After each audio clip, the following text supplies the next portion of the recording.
Monday. Donovan Mitchell and the Jazz agreeing to a 5-year max extension worth up to $195, coming off a postseason where he averaged over 36 points per game. And ditto for Jason Tatum, cashing in 5-year max extension with Boston, also worth up to $195 million for the first-time All-Star in 2020.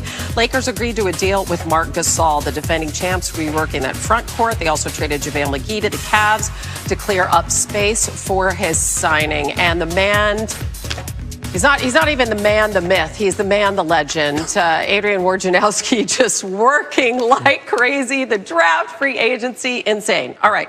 So obviously the Lakers aren't resting on their laurels, right? So they trade for Dennis Schroeder. They add Gasol. They add Montrezl Harrell. What are you hearing about everything they're doing this offseason? Well, it's pretty rare when a defending champion actually upgrades their bench and upgrades on players who helped them win a title. Rajon Rondo went to Atlanta. Dwight Howard goes to Philly. So they bring in Dennis Schroeder in a trade, a Sixth Man of the Year candidate. Marc Gasol, future Hall of Fame center, won a title 2 years ago in Toronto. He comes in now in the middle, and this is a Laker team that around the edges has gotten even better. Rob Pelinka's had a very good offseason here after the Lakers finally won that title with LeBron James and Anthony Davis. All right, so we don't know where they're going to play. Let's say they do play in the Staples Center, and the other team that occupies the Staples Center this season, of course, being the LA Clippers. And it almost feels like some kind of arms race, like, you know, whatever you do, I can do better. So the Clippers have added Serge Ibaka. He reunites with Kawhi Leonard. I mean, what does that mean for the rivalry going forward? Yeah, the Clippers have catching up to do, and it always seems like the Clippers and Lakers are competing very often for the same players. But the Clippers wanted to keep some of their key guys. Marcus Morris, they signed to a 4-year, $64 million deal. Markeith's brother, bringing him back was important. And the Serge Ibaka commitment was huge for the Clippers. It gives them a veteran front court player, can play both spots, and they still have more work to do. Luke Kennard comes in from Detroit, who can play both guard spots, give them some good minutes there. And, they still have a few more roster spots. Reggie Jackson, who they signed last year, he's a possibility.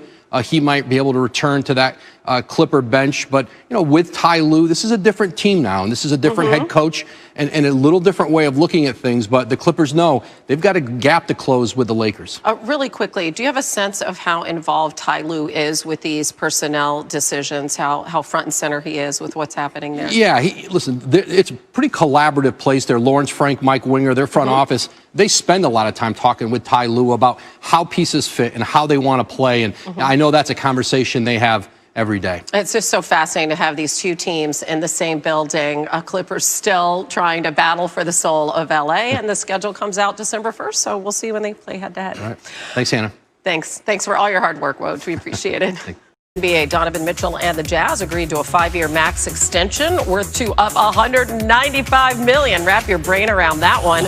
He's coming off a postseason where he averaged over 36 per. Jason Tatum, also 5-year max with Boston, also worth up to $195 million. First-time All-Star in 2020. And the Lakers agreed to a deal with Marc Gasol, the defending champs, really reworking that front court. They also traded JaVale McGee to the Cavs to clear up some space for the Gasol signing.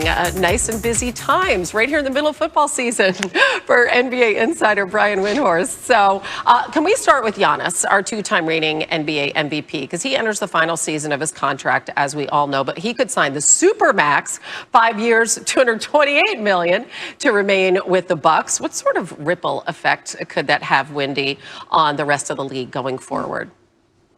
Well, Hannah, it's really everything. To be honest with you, we just had the craziest week of NBA transactions in league history, but nothing is more important than waiting on this Giannis extension. If he extends, the Bucks are the gigantic winners of this offseason.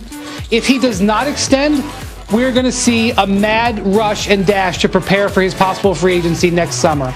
And if you look at moves that teams have made across the league, whether it's the Miami Heat signing 4 players to 1-year contracts, whether it's the Toronto Raptors tailoring the contracts of their players so that they have more room next year, or the Dallas Mavericks making trades to clear off guaranteed money, those teams believe there's a chance that Giannis may not sign it. And so the whole league, in one way or another, is sitting on the edge of their seats waiting for that decision. Okay, so let's really play this thing forward now. Let's talk about Anthony Davis, because the whole world expects him to return to the Lakers. So how potentially could what Giannis is doing or ends up doing impact the type of contract that AD ends up getting? Yeah, it's unusual for AD to delay his re-signing for this long. And one of the things he could be watching is what Giannis does. If Giannis elects to sign the extension, then we could see AD potentially sign for longer.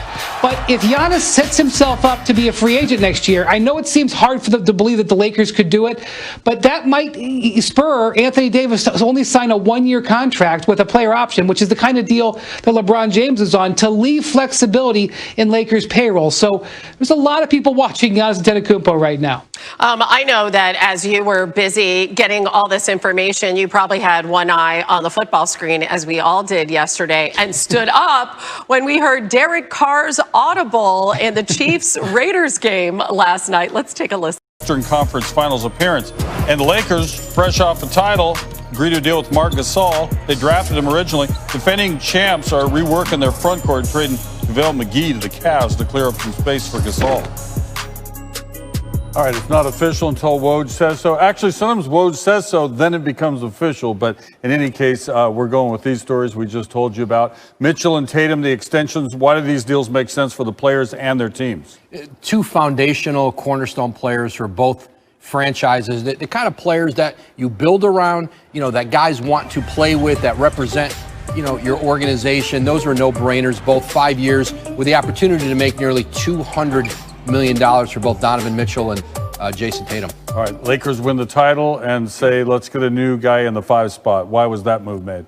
Well, a great opportunity there. Once Dwight Howard left for Philadelphia, they bring in not only Montrezl Harrell, but now Marc Gasol, a much more skilled, future Hall of Fame player, who can do so many things on the court, offensively, defensively, rebound. And, I think for Marc Gasol, a chance. Remember, this is the organization that drafted him. He was traded for his brother Pau before he ever played an NBA game.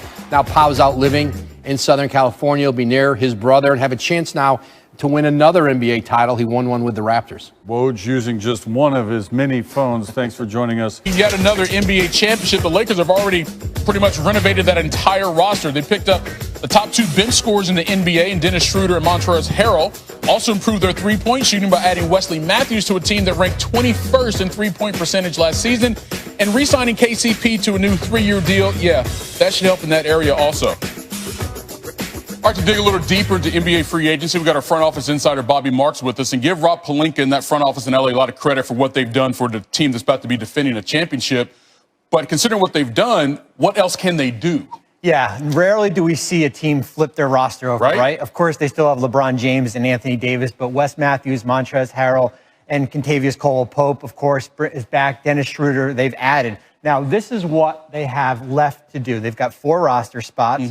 They only have the veteran minimum exception that's worth about $2.6 million. But here's the challenge. They are hard capped, so you need to fit those spots under that number, $6.5 million. The challenge becomes is, and here's a player that's being linked to them, is a player like Marc Gasol. To get Marc Gasol, it's got to be on the veteran minimum exception, unless you can try to work out a sign and trade, possibly for someone like JaVale McGee. The hard part is he only makes $4 million, so you've got to make the money work. But so far, this team has really reshaped itself. Best team in the West right now. Yeah, it'd be interesting if Gasol wants to go west and try to win a second NBA championship. All right, so let's talk about some of the another team, Bobby, that maybe he's not getting the attention it deserves based on what they've done with their roster. Yeah, that's the Portland Trail Blazers. That's a team that was just fighting to get into the playoffs last year, sneaks into the 8th seed. I've got them as a number 2 team in the Western Conference right now. Yes, they get an A+ for the offseason. I know we don't give trophies for the offseason. No, we do not. But they're getting it from me. And I think when we look at their roster, here's what they've been able to do. They've added Robert Covington from the Rockets. They've re-signed Rodney Hood. Of course, Damian Lillard, C.J. McCollum, and Yusuf Nurkic is back. But this is what I really like. Carmelo back for another year. Derek Jones from the Heat, Zach Collins returns, Enes Kanter, Harry Giles. And this is what I call them. I called it the $40 million club, right? Okay. Kanter and Covington in trades, free agents, Hood, Anthony Jones, and of course, Harry Giles. Yeah. And where I see them, this is a top 4 team in the Western Conference. You know, they're way up there in the Pacific Northwest. Oftentimes they kind of get overlooked, but you got to give Neil O'Shea credit for what they've done so far. And Bobby Marks said they're number 2 in the West right now.